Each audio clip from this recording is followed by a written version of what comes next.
senhor não reconhece, por exemplo, a redução do número da letalidade policial? O senhor não reconhece isso? O bandido que levantar a arma para a polícia vai levar bala. O senhor concorda com essa linha? O senhor agora há pouco falava da necessidade do enfrentamento, mas o policial tem que atirar caso o bandido levante a arma para ele? O senhor concorda com essa reação? Responda, por favor. Atire para matar. Olha, Carolina, eu acho que é o seguinte, eu entendo que toda política pública precisa ser reavaliada, né? Às vezes você fala, eu sou contra, e as pessoas, né, logo uma série de especialistas dizem, mas os resultados são positivos, isso é um absurdo. Bom, eu acho que a gente tem que ter a capacidade de avaliar as políticas públicas e levantar outras questões. Que questões que eu levanto com relação às câmaras? Primeiro, para mim é um voto de desconfiança com o policial. Eu acredito na polícia, eu acredito no policial, eu acredito naquele profissional que coloca uma farda, que coloca a sua vida em risco e está fazendo isso muitas vezes por vocação para nos defender. Então, entre o policial e o criminoso, eu fico com o policial. Esse é o primeiro aspecto. O segundo aspecto, você tira a privacidade do policial e você não permite que algumas coisas que eram rotina no patrulhamento aconteçam. Por exemplo, uma pessoa que percebe que um determinado crime está sendo praticado e quer levar isso ao conhecimento de uma guarnição da polícia, aquela pessoa fica constrangida de levar isso. Ou a utilização de iscas para desmobilizar uma guarnição que eventualmente vai ter que fazer uma ocorrência de algo que não vai dar em nada, e aí você libera uma determinada área para que um crime de maior potencial aconteça. Né? Então, ministro, mas se o senhor confia na polícia, qual que é o problema de filmar? Não entendi. O problema é que o cidadão está em risco ali quando ele vai deixar de fazer aquela denúncia. Né? O policial, muitas vezes, fica ele mesmo com medo de tomar uma atitude, porque ele tem a sensação de falta de amparo do Estado. Então, eu confio na polícia, eu confio no bom policial, eu confio no treinamento, eu confio no Barro Branco, que é uma instituição centenária, e não vejo a necessidade de ter o policial sendo filmado o tempo eleito, todo, senhor... ou pelo menos, se vai haver essa filmagem, que ele controle o momento que a filmagem é necessária para protegê-lo. Que a gente utilize, por exemplo, o exemplo até de outros estados e outros países. E tem uma coisa importante. Quanto é que vai custar isso, por exemplo, armazenar essa quantidade de filmagem o tempo todo por um determinado período de tempo? Às vezes, esse custo é aquele que o Estado deixa de investir no monitoramento de bandidos que estão soltos, que precisavam ser monitorados pelo Estado e que são reincidentes em crime. Então, o que eu estou dizendo? A gente precisa reavaliar a política pública. Eu não acho que seja uma política que esteja completamente perfeita e que não careça de uma reavaliação. Mas o senhor vai retirar as câmeras caso eleito? O senhor vai retirar as câmeras caso eleito? Eu vou reavaliar a política pública. Ou eu vou retirá-las, ou o policial é que vai ter o comando da filmagem. Não vai ser como é hoje. E em relação aos resultados já obtidos com as câmeras, ministro, o senhor não reconhece, por exemplo, a redução do número da letalidade policial? O senhor não reconhece isso? Olha só, a letalidade policial pode ser, eu acho que primeiro, você precisa dos instrumentos para punir maus policiais. Os instrumentos têm que ser efetivos. O mal policial, como tem gente ruim em qualquer instituição, e a minoria, esses mal policiais têm que ser punidos, afastados. Agora, os bons policiais têm que ser prestigiados e preservados. E a grande maioria da instituição é boa. Outra coisa, o que a gente está percebendo, conversando com as pessoas, é que as pessoas estão com medo. As pessoas estão sendo assaltadas, as pessoas estão tendo que ter 2 celulares e deixar um celular em casa com Pix e levar outro para a rua para não sofrer golpe. As pessoas estão se sentindo inseguras, as pessoas estão procurando carro blindado. Então, tem alguma coisa errada. Que bons resultados são esses? Porque, no final das contas, se deixou de fazer o enfrentamento ao crime, em alguma medida. Nós temos guarnições onde os policiais estão ficando constrangidos, eles estão preferindo não se engajar a se engajar. Esse me parece ser o problema. Agora, esse ponto do enfrentamento que o senhor está falando... Só para colocar uma coisa, que já de uma resposta dele anterior, O senhor falou com relação à questão da testemunha, né, da denúncia, de tudo isso, e o problema da câmera atrapalhando a questão da privacidade do policial. Agora, na diretriz da PM número 3, de fevereiro de 2022, né, editada pelo comandante-geral da PM, está claro que os policiais podem desligar as câmeras por solicitação da vítima ou de testemunha na hora de dar declarações, né, na hora de fazer denúncias, quando envolve criança e adolescente no caso de vítimas, né, no caso de buscas minuciosas, ou mesmo na hora de ir no sanitário ou de alguma necessidade pessoal, você pode estar autorizado para os policiais fazerem esse desligamento. E aí o senhor tinha falado agora há pouco que no caso da denúncia, né, de quando trazer uma denúncia, pessoas poderiam se sentir constrangidas, e o policial também, porque não poderia, mas isso está previsto, inclusive no ordenamento da corporação. Ou seja, essas previsões já não tornam o uso da câmera seguro e satisfatório? Eu acho que elas precisam ser aperfeiçoadas. E o caso das iscas? E aquele menor que se apresenta para uma guarnição para tirar aquela guarnição de circulação, porque vai exigir um flagrante? E por que a gente não está investindo mais em monitoramento de criminosos que estão soltos, sendo reincidentes em crimes? Eu também tenho esses questionamentos, eu também tenho essas dúvidas, né? Então, eu entendo que a política pública de segurança tem que ser reavaliada. Eu acho que os resultados não são bons. Ontem o governador anunciou uma mega operação, ele mudou todo o comando e ele disse para a gente, inclusive ao vivo aqui também, repetiu a frase: o bandido que levantar a arma para a polícia vai levar bala. O senhor concorda com essa linha? O senhor agora há pouco falava da necessidade do enfrentamento. Como vai ser a polícia de Tarcísio de Freitas? Vai ser a polícia, primeiro, valorizada, bem treinada, com amparo do Estado, né, que vai ser abraçada pelo Estado, e nós vamos agir dentro da lei.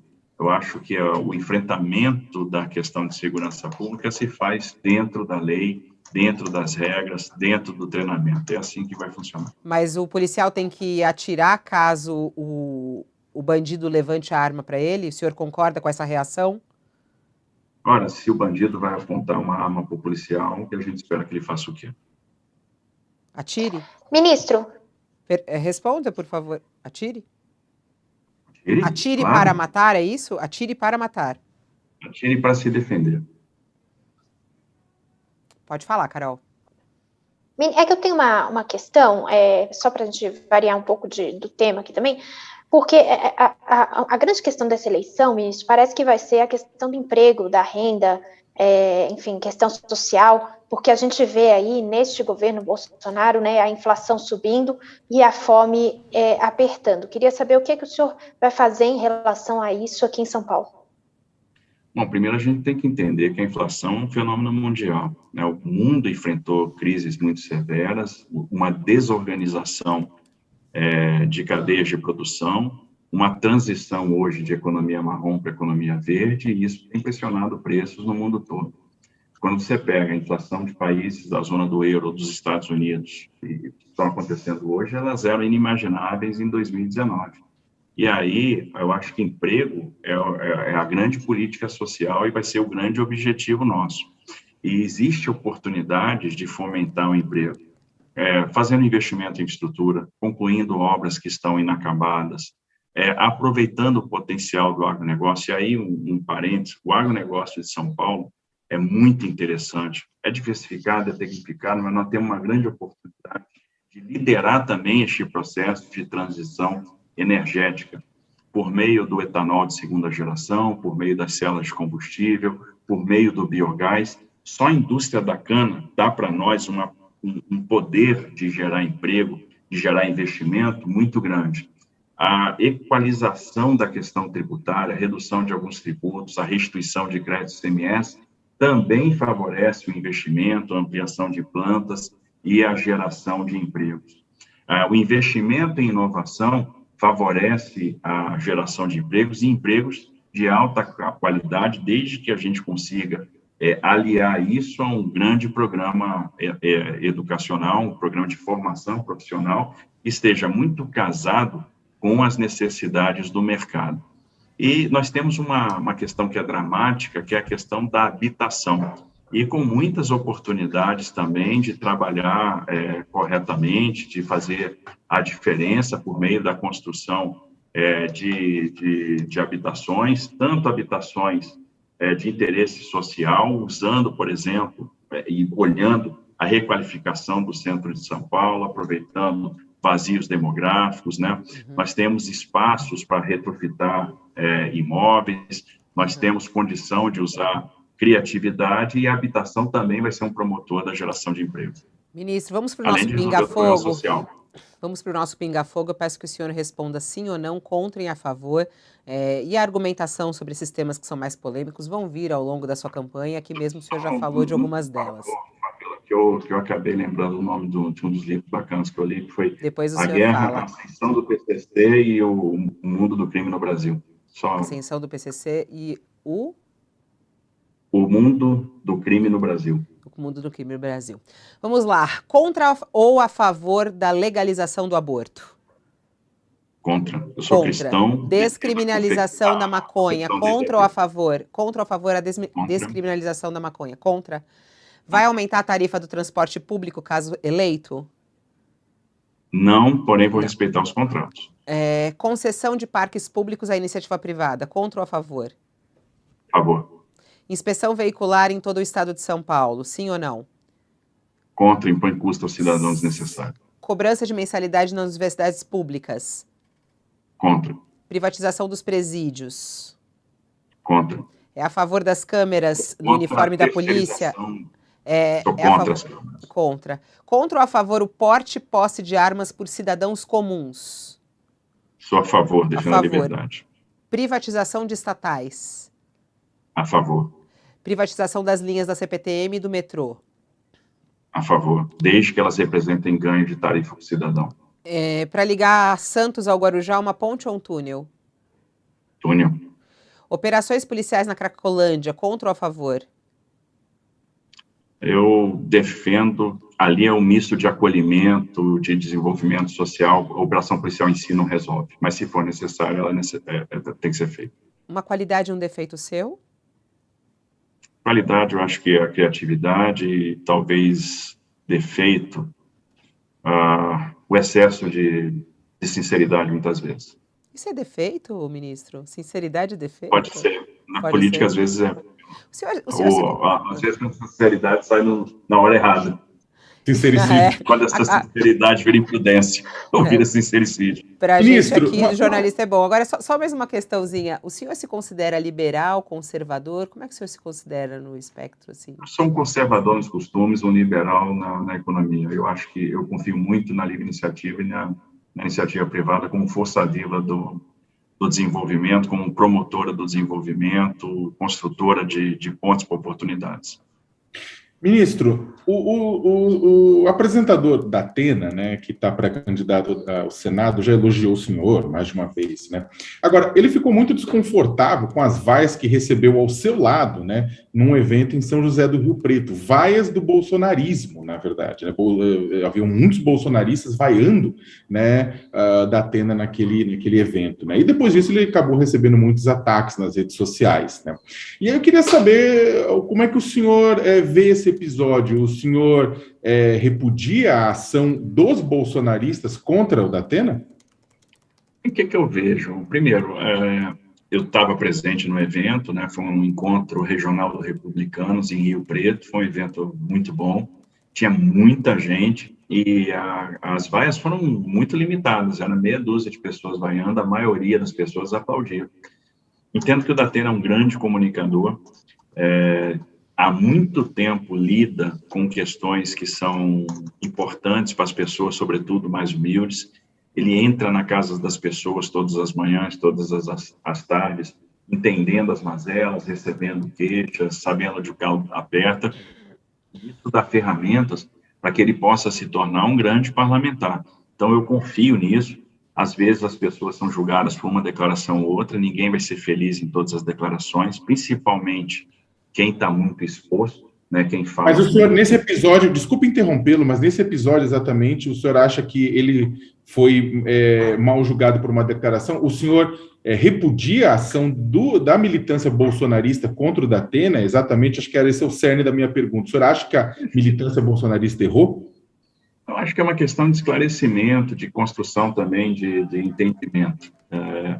Eu não aponto erro nem acerto. Eu acho que é entender um contexto, um cenário, a importância de uma determinada pessoa dentro de um projeto. Talvez esse entendimento tenha que ser construído com o tempo e demande alguns gestos. Então, eu acho que a gente vai chegar no bom termo com relação a isso, e eu acredito muito no potencial, no caráter, nas qualidades do Datena. Ministro, só uma curiosidade que ficou de uma pergunta que o senhor falou lá atrás. O senhor estava falando que parte do PL apoia Rodrigo Garcia, inclusive também talvez o PP apoie o governador, né? O senhor disse que tudo bem, que quem acha que esse é o projeto pode seguir, mas o fato é que com isso o senhor vai perdendo apoiadores dos partidos que deveriam, em tese, estar com o senhor, e o senhor disse que está tentando atrair outras forças. Então a minha dúvida é, para suprir esse vácuo aí de partidos que estão indo para o Rodrigo Garcia, o senhor está conversando com quem? Quem o senhor quer atrair? Olha só, a gente, primeiro, se falava muito que republicanos ia ficar com Garcia, acabou não ficando, veio conosco. O Datena chegou a anunciar que estaria com eles, veio conosco. Uma parcela, a maior parcela do PL está conosco, e o PL vai estar no nosso palanque, uma grande probabilidade de fazer o candidato ou a candidata a vice-governador. Hoje nós temos apoios de parlamentares do PSD, do MDB. Então, é uma coisa, estamos conversando bem com o PTB, eu acredito que o PTB vai estar conosco, o PSC está conosco, inclusive é onde o Datena está filiado, temos a possibilidade de ter o PRTB conosco, então a gente aos poucos vai agregando massa crítica, vai agregando apoios, é um movimento que vai crescendo, né, e vai ganhando adesão. Eu tenho sentido essa adesão, tenho sido muito bem acolhido onde eu tenho ido, a mensagem está sendo muito bem recepcionada, e isso se transforma, isso é uma usina geradora de motivação. À medida que esses apoiamentos vão chegando, você vai sentindo o acolhimento, você vai ganhando motivação. Nós vamos ter agora o início dos trabalhos, né, vamos dizer, de estabelecimento desse plano de governo. A FIF vai ser uma peça importante para coordenar, mas eu vou contar com Jorge Lima, com Bruno Serapião, com João Sampaio, ou seja, vamos montar um time de peso para ter um bom plano. E, como eu falei, eu acredito... O marqueteiro vai ser o marqueteiro vai ser o do Sérgio Moro mesmo? Vai. Já fechou com ele? Paulo Nobel. E o senhor já mudou para São Paulo? O senhor já mudou para São Paulo? Já alugou um apartamento aqui, uma casa, ou está num flat? Já está morando na capital paulista? Eu, na verdade, aluguei um apartamento no ano passado em São José dos Campos, né, que é onde a gente tem família. Tenho passado os finais de semana lá e já aluguei um apartamento aqui em São Paulo. Na semana que vem estou mudando para este apartamento na capital. Bate ponto, ministro. O senhor tem um posto Ipiranga. Quem será o posto Ipiranga de Tarcísio, caso vença? Bom, aí a gente está construindo, Sakamoto. Eu acho que eu quero montar um grande time, né?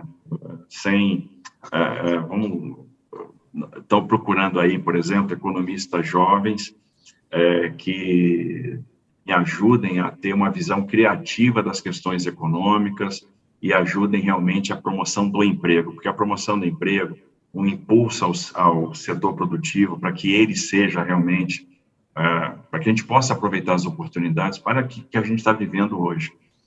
Nós temos aí que a crise do Covid e a guerra da Ucrânia despertaram o mundo para um problema.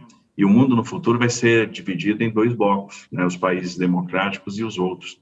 E nós vamos passar por uma redivisão de cadeias globais de produção. E se a gente mostrar que nós temos mão de obra treinada e equacionar o manicômio tributário, a gente tem todas as condições para reindustrializar o Brasil, e São Paulo pode ser a grande locomotiva desse processo, porque tem as condições para isso. Tem a mão de obra qualificada, tem aí também a infraestrutura, tem tudo para realmente ser uma grande alavanca. Bom, tempo encerrado aqui. Ministro Tarcísio de Freitas, pré-candidato do Republicanos ao governo de São Paulo. Queria agradecer a sua participação na sabatina aqui, respondendo a todas as questões. Isso é muito importante, né, para a gente construir essa democracia que ainda vai caminhando no nosso país e defendê-la, né? Eu acho muito importante a gente ter esse espaço aqui de conversa e até para conhecer as suas propostas e conhecer mais o senhor. Muito obrigada. Boa jornada aí ao senhor na sua caminhada em São Paulo. Olha, eu que agradeço, né, a deferência, o espaço, a oportunidade. Contem sempre conosco e sempre que esse espaço foi aberto, a gente vai aproveitá-lo. Então, fico muito honrado com esse tempo disponibilizado. Obrigada, Carol. Até mais tarde. Hoje tem às 16 horas? Tem, né, Carol? Temos o candidato do PCB, Gabriel Colombo, às 16 horas, então até mais tarde. E é isso. Obrigada, ministro. Até mais tarde, Sakamoto. Obrigada, Fabiola. Tchau, tchau, Sakamoto. Até mais tarde. Ixi, estava desligado já o som dele. Não, desculpa, voltei. Até daqui a pouco, Fabiola, no All News, né? Meio que a gente vai estar junto. Mas muito obrigado, ministro. Obrigado, Carol. Até mais. Bom, e assim a gente termina mais uma sabatina, lembrando a você que estão todas disponíveis aí.